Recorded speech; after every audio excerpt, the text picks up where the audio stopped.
How's it going? My name is Jumpy. Let's continue where we left off. The 8th film in the series is called Jigsaw. It was released in 2017, which was 7 years after Saw 7. At least they let that one be the final chapter for a while. Saw 8 was directed by Michael and Peter Spierg, and was written by Josh Stuhlberg and Peter Goldfinger. Before revisiting the first 9 movies for this retrospective, I had only seen Saw 8 once, and thought it was kinda mediocre. I considered it my least favorite entry in the series. It'd been a few years since I'd seen any of the other movies, and this made me wonder if my taste had just changed. Really, after Saw 3, Saw 8 was the one I was looking forward to revisiting the most, so let's get to it. Instead of the spooky red logo, it begins with the same Lionsgate logo that the very first movie used. Saw 8 is also the first film in the series to use the wider 2:3:5:1 aspect ratio. The movie begins with a clever close-up of what looks like a torture device. The camera backs out to reveal it's a rolled-up tire spike strip sitting on top of a police vehicle. A cop rolls the strip out in order to stop an approaching speeding car. That car runs over the spikes and crashes into another parked police car. This is certainly more exciting than the car chase in Saw 1, but it's not as charming. The driver of the car is Edgar. He gets out and runs up to a warehouse roof. He sees a painted X and finds a remote detonator nearby. Some cops are right behind him and tell him to drop it. Edgar specifically asks for Detective Halloran, who he knows, and needs him there within the next 17 minutes. Otherwise, 5 people will die. Halloran shows up, along with another detective named Keith. Edgar claims the game is about to begin. Halloran tells the police to aim for the remote, and Edgar pulls the trigger. They shoot him in the hand, but someone also shoots him in the chest. In another location, a minute-long countdown starts. When it runs out, an alarm goes off with the intent of waking up 5 people in the room. Each of them has a bucket helmet on their heads and a collar around their neck connected to a chain. 4 of the people get up, but one of them is still asleep. Jigsaw starts talking over a speaker, and tells them that they are all liars, but they need to follow the rules and play a game to find salvation. One of these people is named Ryan, and he flips off the speaker and says, "Fuck you." And despite his love of the word fuck, I assure you that this is not the same Ryan that was in the love triangle trap in the last movie. The first part of the game is that they must give some blood. Each of them has a door with multiple spinning saws on it in front of them, and the chains start pulling them towards their blades. We've seen him a few times already, but here there's a cut to the guy who's still asleep with his back against the wall. The chain causes his head to slowly tilt forward until the bucket hits the ground with a thud. This is one of the funniest things ever to me. Then his body is dragged forward in the backgrounds of other shots with occasional close-ups. The woman next to him, Carly, hits him and yells at him to wake up. Another woman, Anna, realizes she can just hold out her forearm and come into contact with one of the saws as gently as possible to have minimal blood loss and still satisfy Jigsaw's rules. She does this, which causes the saws in front of her to stop and lets her remove her helmet. She tells Mitch and Ryan to do the same, and they follow suit. Anna turns Carly around and grabs her by the shoulders to tell her, and Carly pushes Anna away and stumbles backwards into the saws long enough to draw blood, but not so long that it's fatal. She's alright. The doors open for the 4 people who gave blood, and the chains start to pull them forward into the next room, revealing they're at a farm. Meanwhile, the last man finally regains consciousness. Anna yells at him that he needs to cut himself, but he is able to stand up and is pulled backwards into the saws and screams before he can register what is happening and react. I feel so sorry for this character, and it's horrible, but it's also hilarious. I think this scene is legitimately very good. It balances the serious threat of the situation with the dark comedy of a man failing to wake up, and Carly accidentally walking backwards into the saws. And neither overpowers the other, making the scene both intense and funny. At the hospital, Edgar is placed into a medically induced coma until the swelling subsides and the doctors can remove the bullet. Next, a crowd of people sees a body with a bucket on the head hanging from a bridge. Halloran and Keith go to see Logan Nelson, a medical examiner. He looks at the body from the bridge. His assistant is a woman named Eleanor. They remove the bucket and discover the top half of the body's head is missing.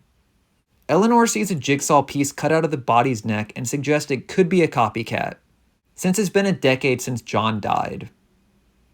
Logan and Keith know each other from the military, and Logan was a POW at one point. His wife Christine passed away 2 years prior. Keith is new to the homicide department. Inside the body's neck, Logan finds a flash drive that has an audio recording of John saying the games are on. They send it out to check if it's really John's voice. It is. Back at the farm, Billy the puppet rolls out with evil red glowing eyes, and a piece of paper around the neck that simply reads, "Confess." The chains start to pull them forward some more, and Mitch confesses that he sold a motorcycle to a kid that got into an accident on it and died very shortly afterwards. Then he notices a tape recorder and grabs it, which makes the chain stop and the wheels pulling them forward fall to the ground. This makes them notice that their chains extend upward into holes in the ceiling, and now any further pulling of the chains will lift them up and hang them. A rack holding 3 syringes falls down. Mitch plays the tape. The test is for Carly, who's a thief that stole a woman's purse. The woman chased after Carly and then died because her medicine was in the purse. Carly stole the money inside and ran away without doing anything to help the woman. Carly was injected with poison, and one of the syringes contains the antidote. One has a harmless saline solution that won't do anything, and the last has hydrofluoric acid, which of course is William's favorite. Oh geez. Ryan holds out the syringes to Carly, which have numbers on them, and she has to pick the one that means what a life is worth. One of them says $3.53, which is how much money was in the woman's purse. The chains start to pull them upwards. Carly refuses to pick a syringe. As they're all hanging, Ryan stabs Carly in the neck with all 3 syringes, killing her, and all 4 of them are released from their collars. I really like how the first 2 rooms are connected and how they're on rails, but now they get more freedom to walk around and get tortured in other ways. They get a combination from the syringe and enter the next room. Regarding why he's being tested, Ryan reveals he's been involved in mortgage fraud, drugs, and cheating.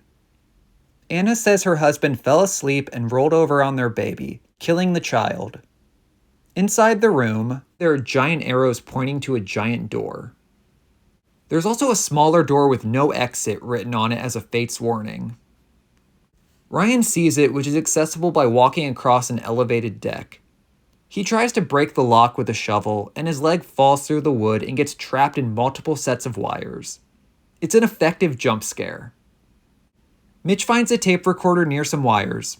On the tape, for not following the rules, Ryan learns that all he needs to do is pull a handle, and he'll be set free. I love that he immediately knows it isn't going to be a harmless escape, and takes some time to think it over. Meanwhile, Logan and Eleanor use dental records to discover that the body they found hanging is Malcolm Neal. They find another body outside the hospital, which had been injected with acid. Back at the farm, the lights go out and a light turns on inside a room which turns out to be a giant silo. This also reminds me a little bit of the movie Dark Night of the Scarecrow. Anna and Mitch enter, and the door to the silo shuts when she grabs a remote.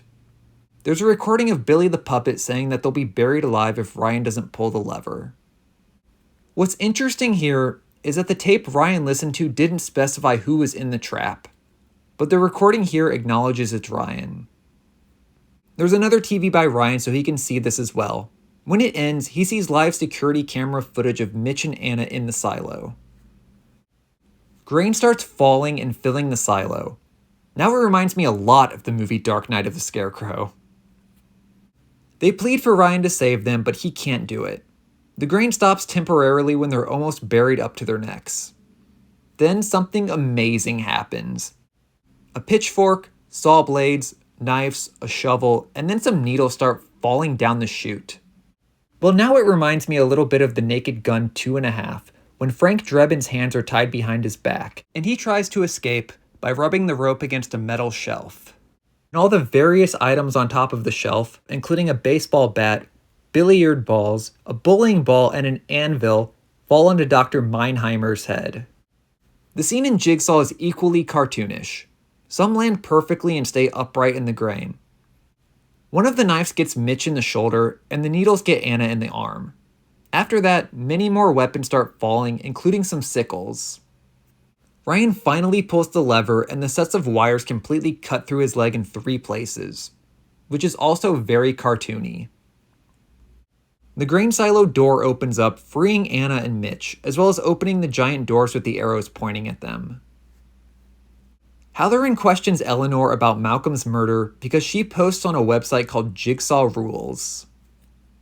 She got a job offer to be a medical examiner in Cleveland, but she stayed in beautiful SF as Logan's assistant instead. Test results show that Malcolm had John Kramer's blood under his fingernail. Logan finds Eleanor at a bar. He tells her that when he was new, Halloran beat up a criminal that he brought in.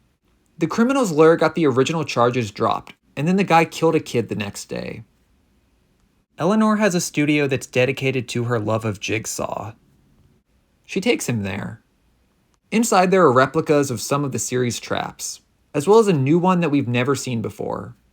It's a giant funnel-shaped device with supports around it.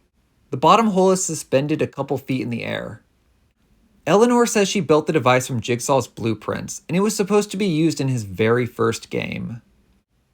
Keith followed them, and he takes some pics of the studio. At the hospital, somebody injects something into Edgar's IV. The next morning, Logan wakes up, and we see scars on his back, presumably from when he was a prisoner of war. Keith shows Halloran the pics, and they find out the commissioner wants to dig up John Kramer's corpse, due to a wide enough spread belief that he's still alive. Halloran looks into Logan as a suspect when he receives word that Edgar vanished from the hospital. At the farm, in the next room, Ryan is resting, and Mitch and Anna are already up. Mitch finds a tape recorder with his name on it, and he plays it and is caught by a rope and slowly pulled upwards upside down. On the tape, John reveals that Mitch sold that kid the motorcycle knowing it had bad brakes. The kid was unable to stop, hit a truck, and died. Not only that, the kid was John's nephew. Mitch is inserted into a giant funnel-shaped device that's identical to the one that was in Eleanor's studio.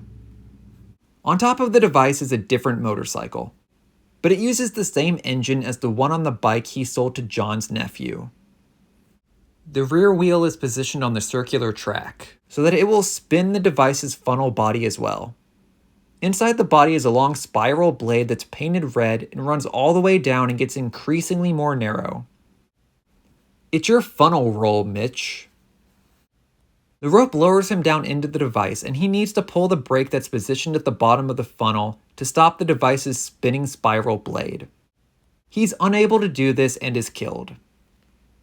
The sound of the body crashing wakes up Ryan, and he sees the carnage and screams. This is such a great moment. At the hospital, Halloran looks into Edgar's disappearance. Keith is at the boneyard, where they exhume John Kramer's coffin in front of the press. Inside is Edgar's body.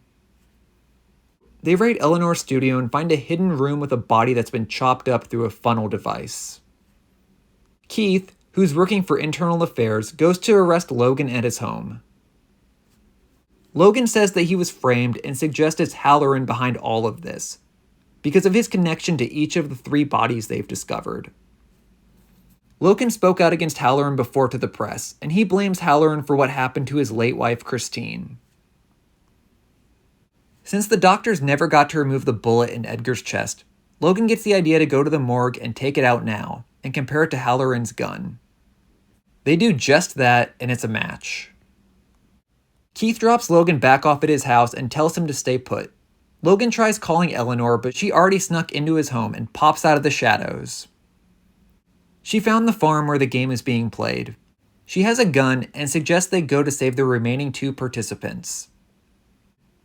They head out, and Halloran, who at some point found Eleanor and started tailing her, is waiting outside, and he follows them both to the farm. Meanwhile, Anna tries to escape through the no-exit door, and someone in a pig mask shows up and stabs her with a syringe. In a different room, Anna and Ryan both wake up on opposite sides with one of their feet chained to pipes. In the middle of the room is John Kramer. Unlike the bathroom, John isn't pretending to be dead this time. Instead, he's preparing a test. Anna recognizes him and he tells them this is their last game. Right off the blab, John tells Anna that Ryan caused the death of 3 people. When Ryan was in high school, he got drunk in the backseat of his friend's convertible and tried to stand up. He fell out and this distracted his best friend who was driving the car. Ryan was totally fine, but his friend got into a head-on collision with another car, killing both of his friends and the other driver in a fiery explosion. Ryan lied and blamed his best friend for everything. John also says that someone at the hospital mixed up his x-rays with someone else's, which delayed them finding out he had cancer and the start of his treatment, which decreased his chances for survival.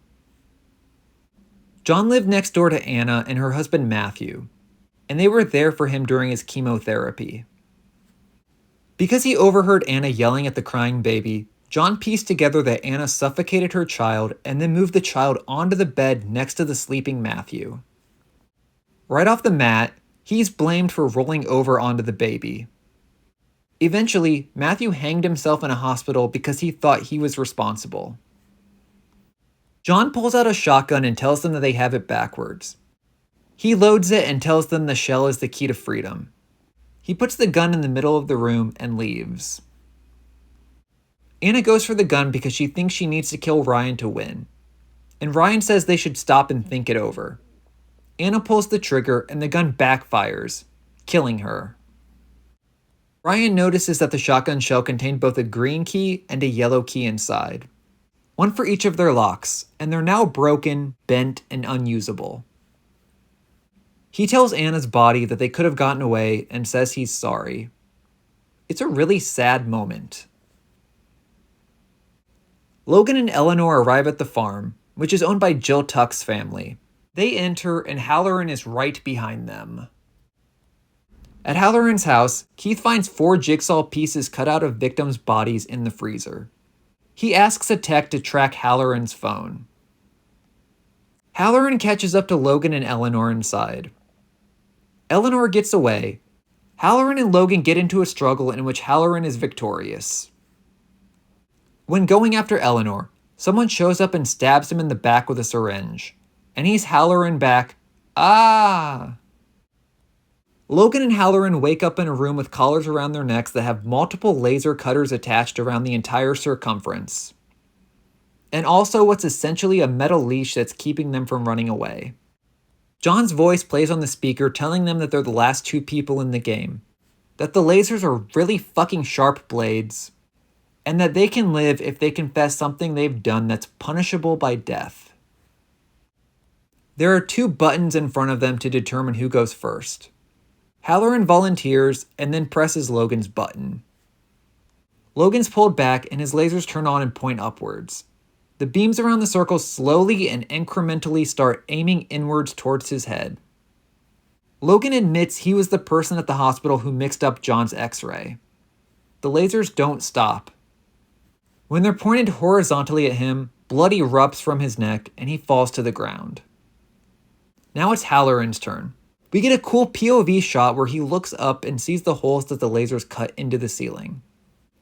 Halloran confesses to corruption, taking bribes and tampering with evidence, which led to innocent people going to prison and horrible people going free and committing more crimes. The lasers turn off. Logan gets up and removes his collar.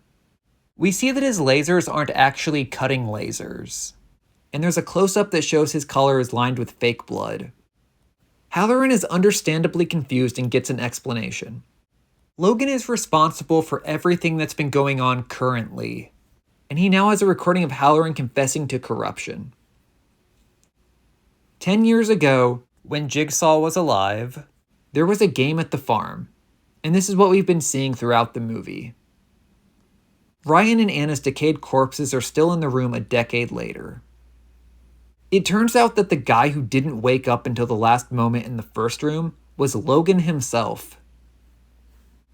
Because that wasn't supposed to happen, John rushed to Logan's aid, got him out of the game, and stitched up Logan's back, which is the cause of his scars. To see if he's a worthy successor to Jigsaw, Logan remade the test from 10 years ago. He used 3 people who were involved in Halloran's cases as participants. And Halloran and himself are the last 2 players. Also of note is that Edgar Munson killed Logan's wife Christine, and Halloran helped Edgar stay out of prison because he was Halloran's criminal informant. Much like I do with different takes of my own audio for these videos, Logan spliced together recordings of John's voice. But unlike me, he shot Edgar in the chest from a distance with a sniper rifle, and then used some sleight of hand to switch the bullet he removed in front of Keith. He also placed a sample of John's blood under Malcolm's fingernail. At that moment, Keith and the police arrive and find Eleanor running from the farm. There's a flashback where John says that Logan taught him that he can't use his test for revenge or because he's angry, as the 2 of them work together to build the reverse bear trap. John says, "There will be justice because we'll speak for the dead." In the present, Logan turns the real laser cutters on Halloran's collar back on. Halloran says that John always gave people a choice. Logan tells Halloran that he has a choice of whether he's going to scream or not when he's killed. Logan sounds angry and like he's doing this out of revenge. Logan presses a button on the remote to make the lasers kill Halloran. They slice through his face and he falls to his knees.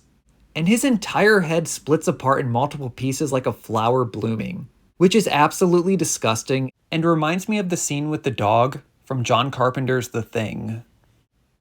We can bury Halloran in the garden next to Mike's Venus flytrap from the second movie. Poor Mike.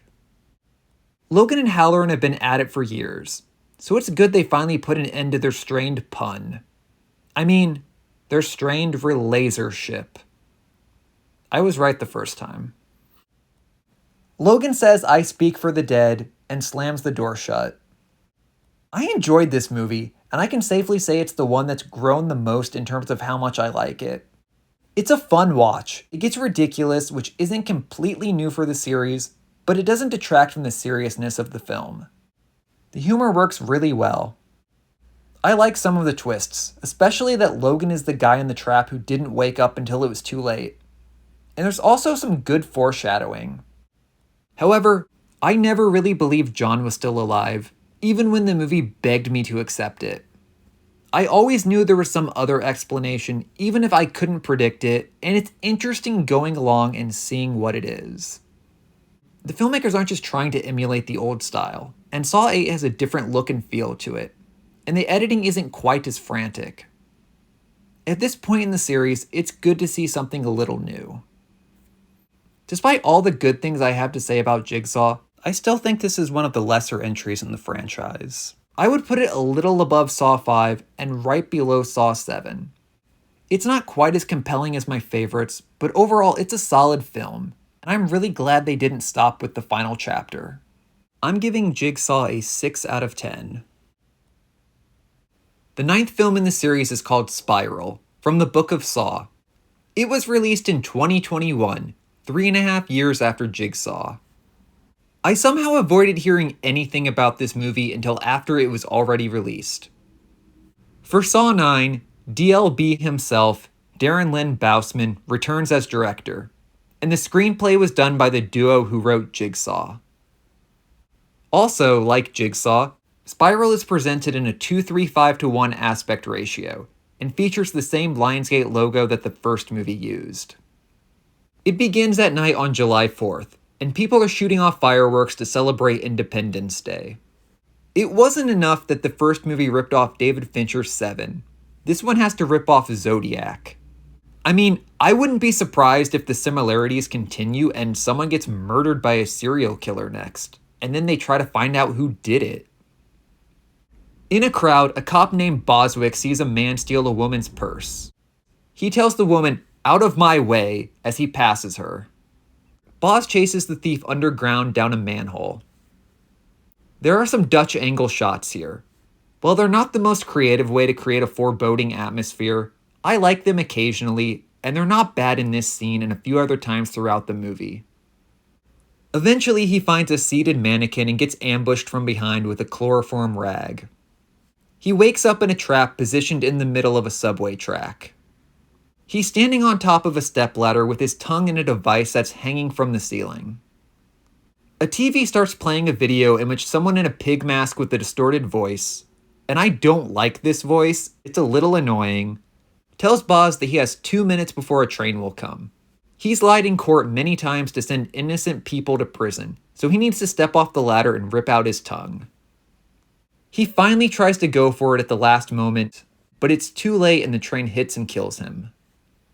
After the title card, we meet Zeke Banks, played by Chris Rock, who is also an executive producer for the film. He was very briefly in Beverly Hills Cop 2, but he didn't play a cop in Beverly Hills Cop 2. He was, however, a detective in Lethal Weapon 4, which also starred Danny Glover, aka Detective Tapp from Saw 1. Zeke's in a hotel room with 3 other men, all wearing jumpsuits preparing for something with guns. Zeke tells them some of his thoughts and jokes about the movie Forrest Gump. I never thought a Saw movie would make me think of The Longest Yard remake, but it did because that one also has Chris Rock referencing Forrest Gump. The men put on some ski masks, get their guns, walk down the hall and break into another room to steal some money from drug dealers. They make their way to a car and are immediately busted by the cops. One of them recognizes Zeke and ruins his cover. At the police station, Zeke gets chewed out by Angie Garza, who's the head of his department, played by Marisol Nichols, who is Audrey in Vegas Vacation. Zeke is a homicide detective who went undercover by himself without telling anyone because he doesn't trust anybody else. His dad was the chief of the department before Angie. Zeke also exposed a corrupt cop 12 years prior, and later got shot as a consequence of that action. Angie gives him a partner, a new guy named William Shank. Things didn't go well for the last William in this series in Saw 6, so hopefully this time is better. Zeke goes back to his desk and finds that someone left a dead animal next to his keyboard.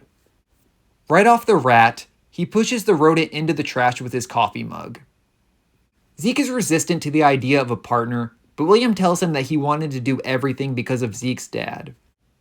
Angie sends them to check out a dead body in a subway tunnel that they believe is a homeless person. On the way, William talks about his wife Emma and son Charlie. Zeke's going through a divorce, and he has a very cynical outlook on relationships involving a cop. They arrive at the subway station. In an unbroken tracking shot that lasts about a minute and a half, Zeke and William walk through the station, including down some stairs, as Zeke continues his stand-up routine about marriage. They find the body, and Zeke quickly puts together that the body wasn't that of a homeless person. Back at the station, Zeke receives a bubble mailer package with a flash drive inside. He walks over and puts it in William's computer. A video plays that shows a spiral spray painted on a brick wall. A distorted voice tells them that they're going to reform the police, that one cop has already played a game, and that there will be more. Zeke recognizes the wall, so he and William go to the courthouse. 2 other detectives, Fitch and Krause, follow them. There's a box hanging nearby, which has Boz's tongue inside, along with his badge. Angie holds a meeting, and Zeke wants to lead the investigation because he and Boz were friends. After visiting Boz's widow and running into his soon-to-be ex-wife Lisa, Zeke goes home and finds his apartment door open. He enters and finds his father, Marcus Banks, played by Samuel L. Jackson. Right away, I'm reminded of his character's name in the Quentin Tarantino movie The Hateful Eight, which was Marquis.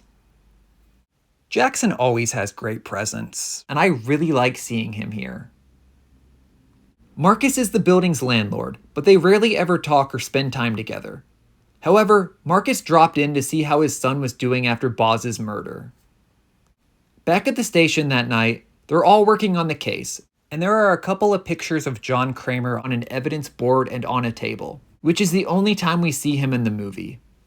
William's phone dies, so he borrows Zeke's. Fitch and Krause go to investigate some security camera footage. Fitch recognizes the guy Boz was chasing before he died. It's Benny Wrights. Fitch doesn't want Zeke to know, so he goes after Benny, and Krause goes after Benny's drug dealer.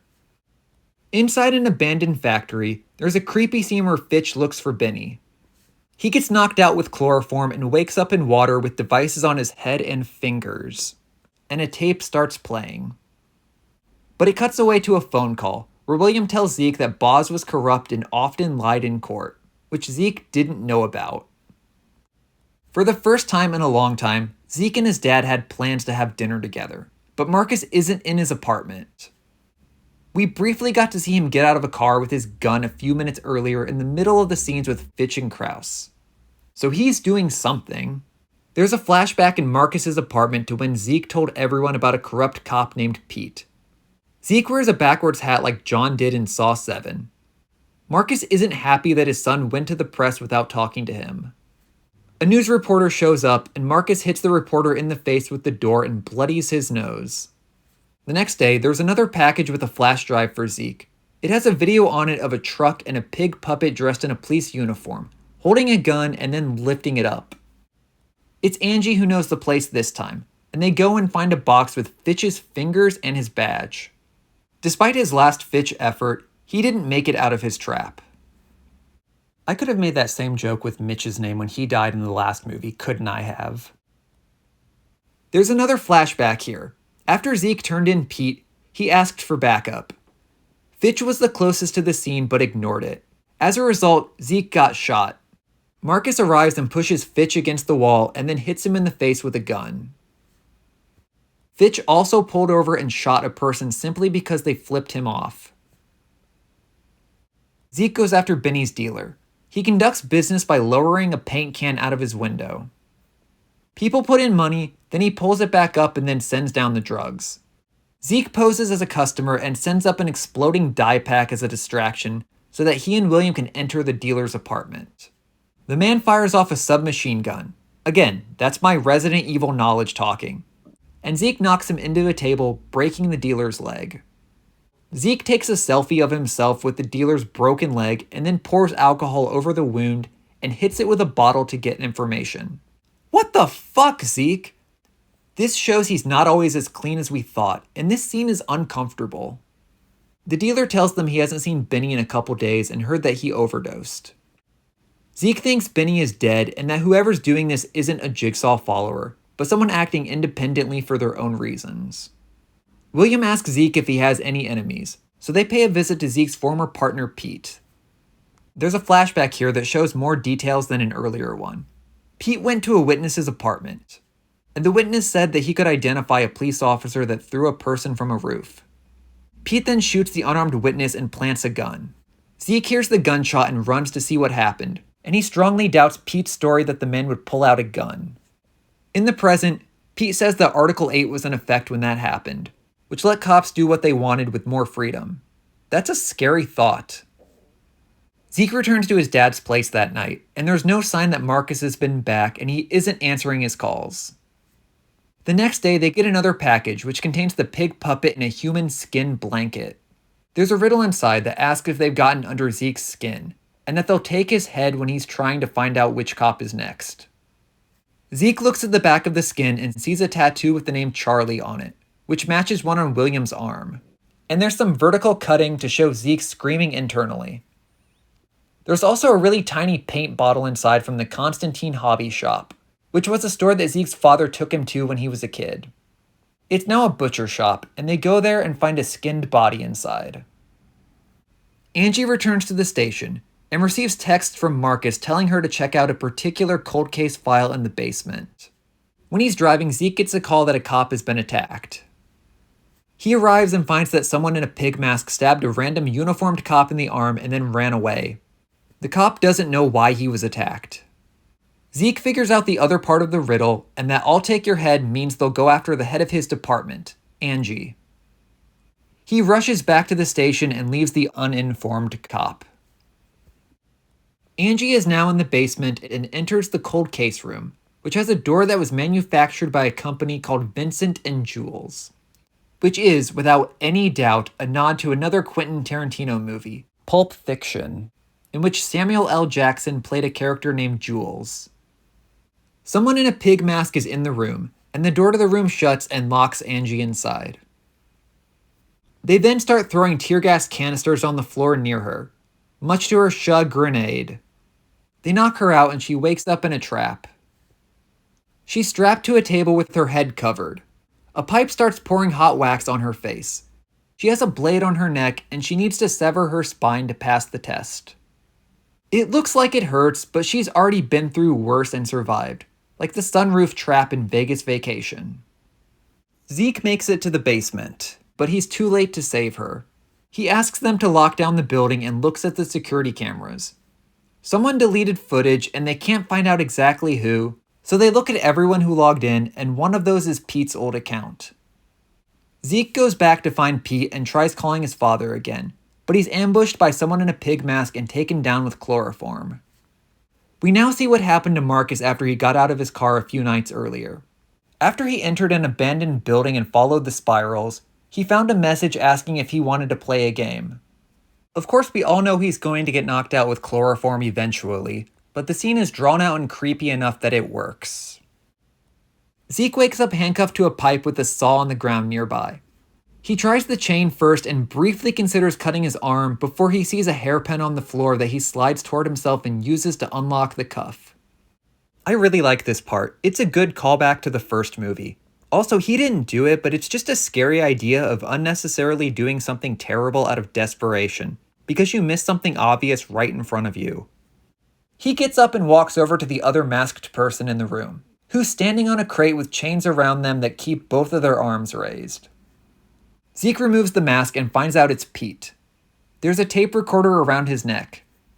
Zeke can either save Pete or let him die. There's a giant machine in the room. Bottles come down a conveyor belt and get crushed and shot out at Pete. Zeke tries the hairpin and then puts together a clue from the tape and finds a key in a trash can. He uses the trash can as a shield from the glass and unlocks the chains, but Pete is dead by this point. The door to the room opens and Zeke leaves. He keeps walking and finds William. The witness that Pete killed was William's father, who's named Charlie, and William watched the whole thing happen when he was a kid.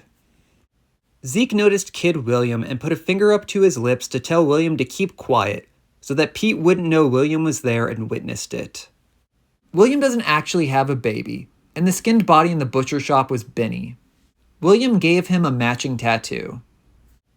William lured Marcus to the building when he borrowed Zeke's phone. He wants to work with Zeke and take Jigsaw's ideas and use them on the police department as a whole by killing corrupt cops. William wants Zeke to prove that he can be trusted, so William calls 911 and fires a gun multiple times in the air so that a SWAT team will arrive. He hands the gun to Zeke, telling him he'll need it for his final test.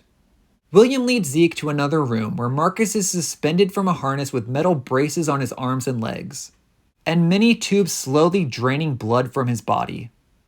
William locks them in and sets up a wire in front of the door and tells Zeke that he's holding his father's gun, which has one bullet left.